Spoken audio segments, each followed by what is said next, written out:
ಈಗ ಬೆಳಗ್ಗೆಯಿಂದ ನಾವು ಮಾಧ್ಯಮದಲ್ಲಿ ಸುದ್ದಿ ನೋಡ್ತಾ ಇದೀವಿ.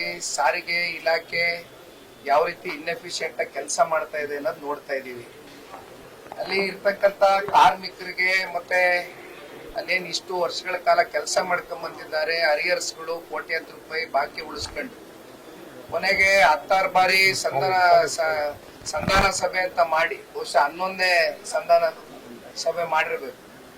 ಅಂತಿಮವಾಗಿ ಶಕ್ತಿ ಯೋಜನೆ ಮೂಲಕ ಫ್ರೀ ಬಸ್ಸು ಅಂತ ಹೇಳಿದವರು ಕಾಂಗ್ರೆಸ್ ಅವರು ಕೊನೆಗೆ ಸಾರಿಗೆ ಇಲಾಖೆ ಇವತ್ತು ಎಲ್ಲಿ ಬಂದು ನೆಲ ಕಚ್ಚಿ ನಿಂತಿದೆ ಅಂತ ಉತ್ತರ ಕೊಡಬೇಕಾಗ್ತದೆ. ಒಂದು BMTC ಇರ್ಲಿ, KSRTC ಇರ್ಲಿ, ಇವು ಯಾವುದೇ ವಿಚಾರದಲ್ಲಿ ಖರೀದಿ ಮಾಡ್ಲಿಕ್ಕೆ ಆಗಿದ್ಯಾ? ಒಂದು ಟೈರ್ ಕೂಡ ಬದಲಾವಣೆ ಮಾಡಕ್ಕಾಗ್ತಲ್ಲ. ಒಂದು ಮೇಂಟೆನೆನ್ಸ್ ಬಿಡುಗಡೆ ಮಾಡ್ತಕ್ಕಂಥದಕ್ಕೆ ಇವತ್ತು ಸರ್ಕಾರದಲ್ಲಿ ದುಡ್ಡಿಲ್ಲ. ಆ ಪರಿಸ್ಥಿತಿಗೆ ಬಂದು ನಿಂತಿದ್ದಾರೆ. ಇನ್ನೊಂದು ಕಡೆ ಸಂಬಳ ಕೊಡ್ತಕ್ಕಂಥದಕ್ಕೆ ಅದನ್ನು ಕೂಡ ಯಾವುದೇ ರೀತಿಯಾದಂತ ತೀರ್ಮಾನಗಳು ತಗೊಳ್ತಾ ಇಲ್ಲ.